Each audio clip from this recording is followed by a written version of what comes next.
लेकिन वो विचार जो हमारे अंदर प्रवेश कर चुका है और हमारे शरीर के केमिकल रिएक्शंस में जिसने रोल अदा करना शुरू कर दिया है, उस विचार से मुक्ति कैसे पाएंगे? क्योंकि वो विचार अब सिर्फ विचार नहीं है, अब वो ब्लड बन चुका है, वो मांस मज्जा बन चुका है, वो हड्डी बन चुका है, और वो फिर से अपने अनुसार से हमारे अंदर के केमिकल रिएक्शंस को चेंज करके नए तरह के अपनी प्रजाति का विचार फिर से लेकर आएगा।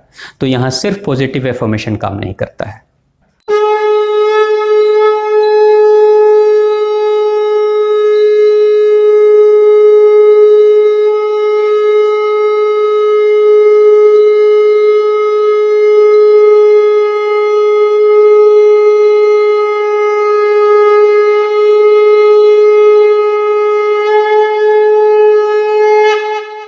ओम श्री कालिके शुभदेवी सूर्यकूट निवासने रक्षमार्तमहमाय विश्वरूपे नमस्तुते।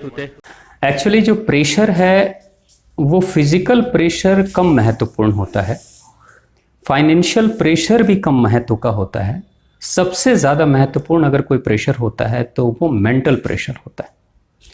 इंसान के ऊपर जो मेंटल प्रेशर होता है वो वैचारिक प्रेशर होता है। विचारों में वो अपने इस कदर उलझा हुआ रहता है कि विचार शून्य की स्थिति, विचार मुक्त की स्थिति कभी आती नहीं है।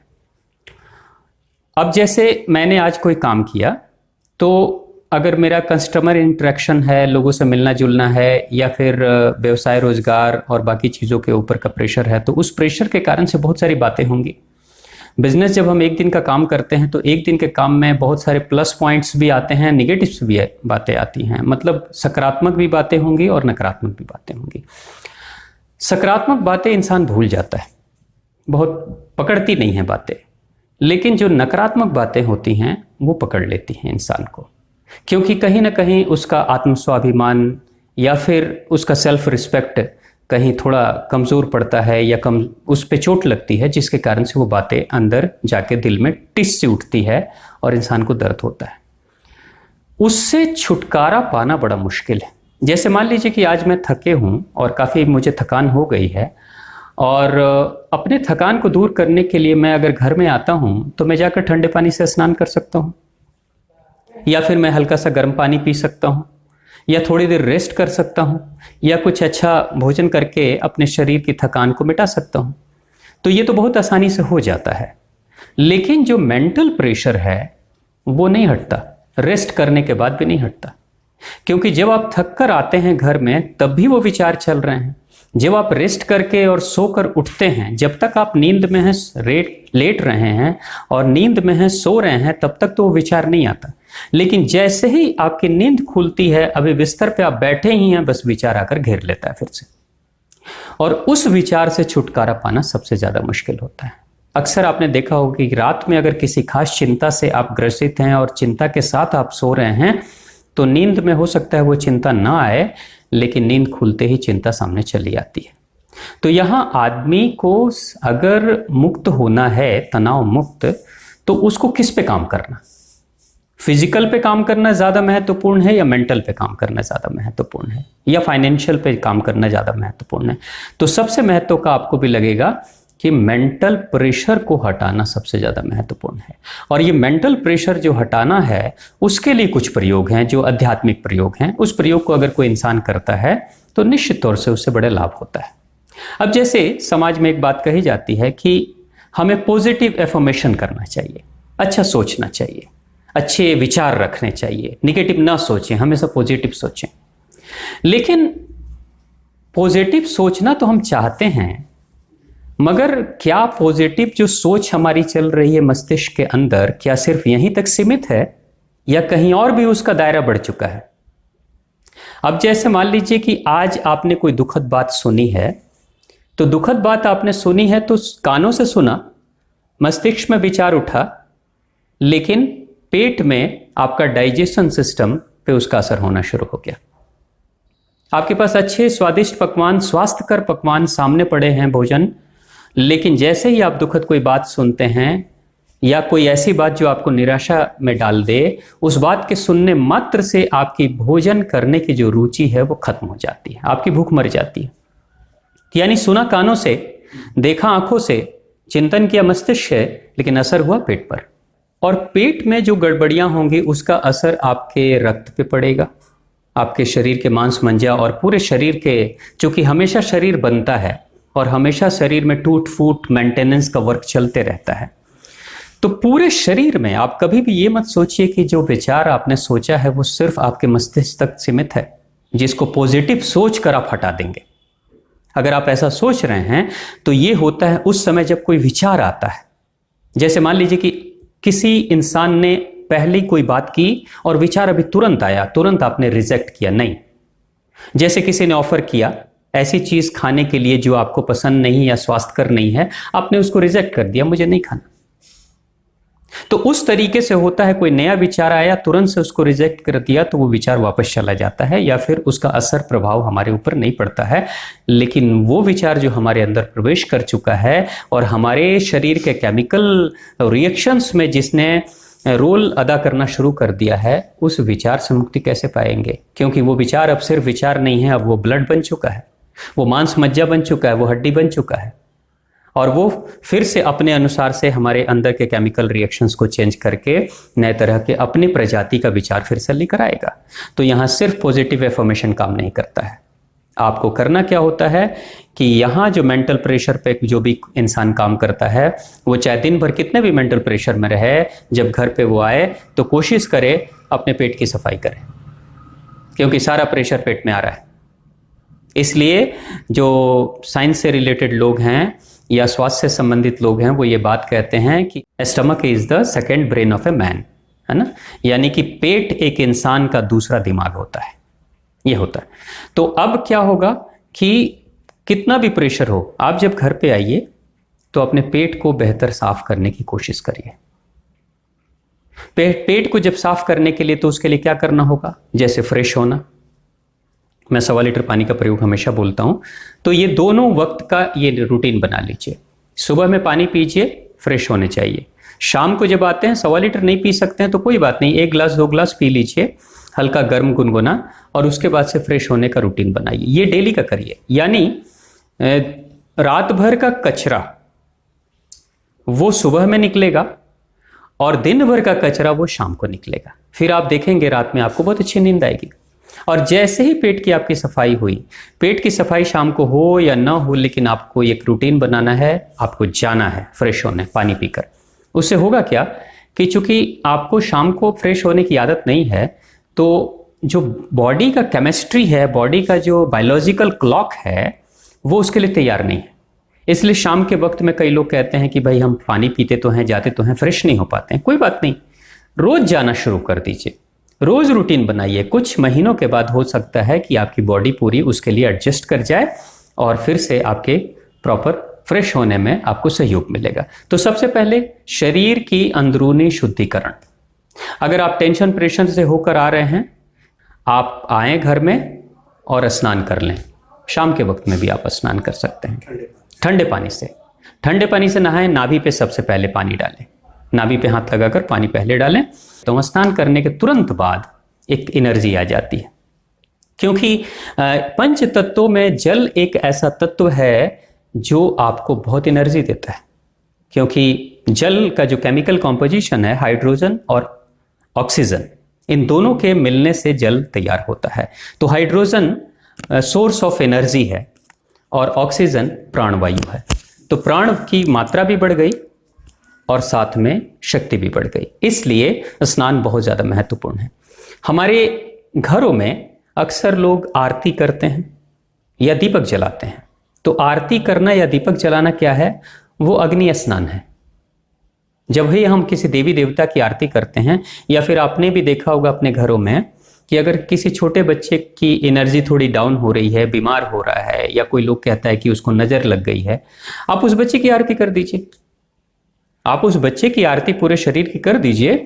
उसका जो ऑरा फील्ड है, जो निगेटिव ऑरा फील्ड है, वो अग्नि के कांटेक्ट में आते ही कमजोर हो जाता है। और निगेटिव ऑरा फील्ड कभी भी अग्नि के संपर्क में नहीं रहती। तो जैसे ही आपने आरती कर दी बच्चे की, उसके शरीर की, तो वैसे ही वो पॉजिटिव हो जाता है। इसलिए हम अपने देवी देवताओं को अपने घर में आरती करते हैं। आरती करके क्या करते हैं, उस प्रतिमा को ऊर्जावान बनाते हैं, अग्नि स्नान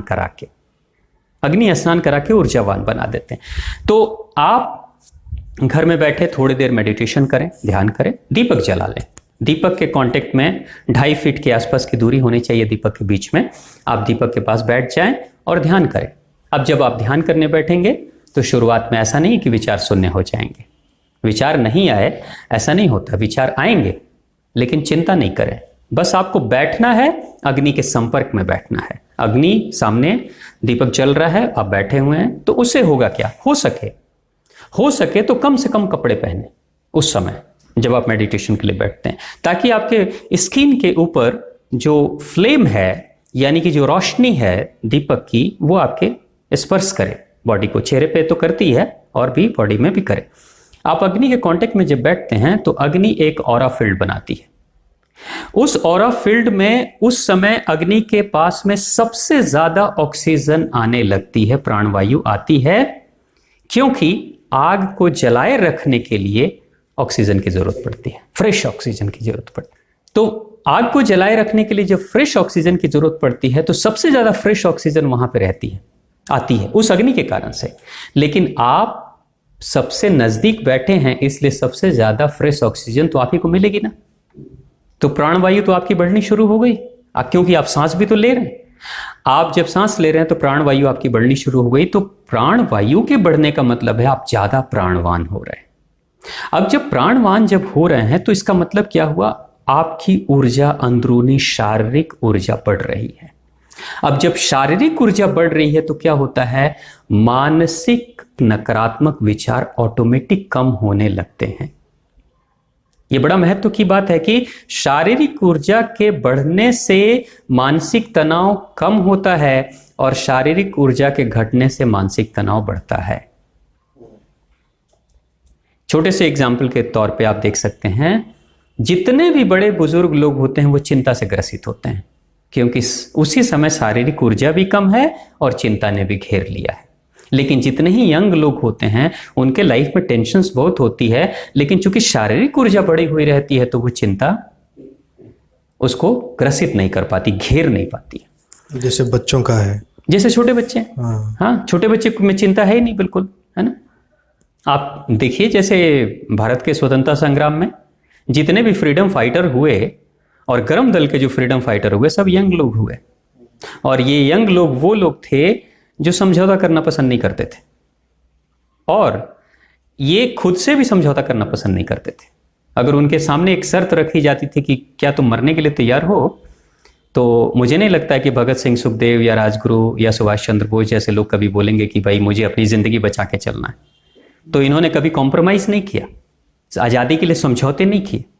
लेकिन स्वतंत्रता संग्राम सेनानियों में जो लोग बड़े उम्र के थे, ज्यादातर बड़े उम्र के लोगों ने ही समझौते की बातें ज्यादा की। क्यों भाई समझौता? क्योंकि अपने को भी बचा के रखना है, डर है कि अपने को भी बचा के रखना है। तो इसका अर्थ क्या होता है कि जितने ही शारीरिक ऊर्जा कम होती है उतना ही डर हावी होता है, और जितनी ही शारीरिक ऊर्जा बढ़ती है उतना ही डर मुक्ति की स्थिति बनी रहती है। तो आप अपनी ऊर्जा बढ़ा लो। चिंता से आपकी मानसिक ऊर्जा घट रही है, लेकिन मानसिक ऊर्जा के साथ आपकी शारीरिक ऊर्जा भी घट रही है। तो आपको अगर अपनी मानसिक तनाव को हटाना है तो शारीरिक ऊर्जा बढ़ा लीजिए, और शारीरिक ऊर्जा जैसे ही आपकी बढ़ेगी, स्नान करने से, फ्रेश होने से, थोड़ी देर अग्नि के सामने ध्यान करने से शारीरिक ऊर्जा बढ़ेगी। या फिर एक छोटा प्रयोग और भी कर सकते हैं, जब भी आप आएँ तो एक कंघी ले लें, हो सके तो आजकल मार्केट में वुडन कंघियाँ मिलती हैं लकड़ी की बनी हुई, उसको लीजिए और अपने सर के ऊपर उस कंघी को थोड़ा सा उसके स्किन को दबाकर प्रेशर देकर 2, 4, 5 मिनट खूब कंघी करिए, आगे से पीछे, पीछे से आगे, ऐसे करके पूरे सर पे।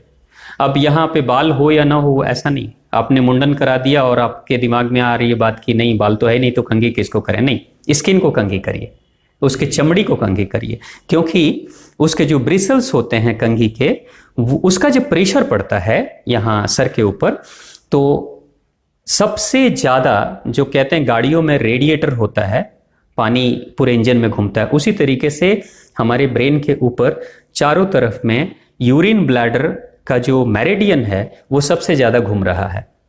और आप अगर 1 गिलास पानी भी पीते हैं तो वो 1 गिलास पानी आपके पेट में पहले जाता है, लेकिन फिर उसके बाद मेरिडियन से होते हुए वो पूरे ब्रेन में सबसे ज़्यादा घूमता है पानी, और पूरा घूम कर तब वो पानी अंदर आपके नीचे यूरिन ब्लैडर में जाता है, और ये पूरी यात्रा 40 मिनट की होती है। यानी पानी पीने के और यूरिन ब्लैडर तक पहुंचने में 40 मिनट की यात्रा, उस 40 मिनट में सबसे ज्यादा पानी ब्रेन के ऊपर घूमता है, सिर्फ इसलिए ताकि इस इंजन को ठंडा करें, शांत करें।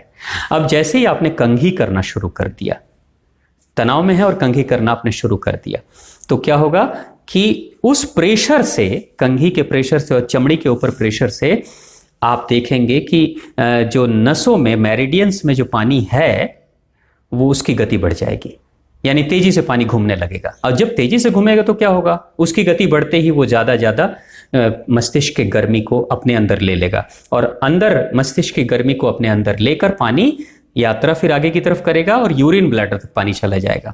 और थोड़ी देर के बाद जब आप यूरिनेशन के लिए जाएंगे, लघुशंका करने के लिए जाएंगे, तो आप देखेंगे कि मस्तिष्क का तनाव यूरिनेशन के माध्यम से आपके शरीर से बाहर निकल गया और आप ज़्यादा टेंशन फ्री हो जाएंगे। ये प्रयोग करके देखिए, मैंने खुद किया है इसलिए मैं बता रहा हूँ कि ये होता है ना। तभी कहा जाता है कि बहुत तनाव में अगर हो तो पानी पी लो। बहुत तनाव में हो तो पानी पीने का मतलब सिर्फ ये नहीं होता है कि मन ठंडा, नहीं, मस्तिष्क को ठंडा करने के लिए, क्योंकि आपके रेडिएटर में पानी भी गर्म हो गया है इंजन के प्रेशर से आकर। तो जैसे ही आपने उसमें अगर थोड़ा सा पानी नॉर्मल पी लिया, नॉर्मल टेम्परेचर का, बस तुरंत से क्या होगा कि यहाँ के गर्म पानी को वो रिप्लेस करके यूरिन ब्लैडर में भेजेगा और खुद जाएगा और मस्तिष्क की गर्मी को और अपने अंदर एब्जॉर्ब करेगा और फिर यूरिन ब्लैडर में जाएगा और टेंशन बह जाएगा बाहर। तो इसलिए ये प्रयोग ये बड़ा महत्वपूर्ण है, इसको जरूर करना चाहिए।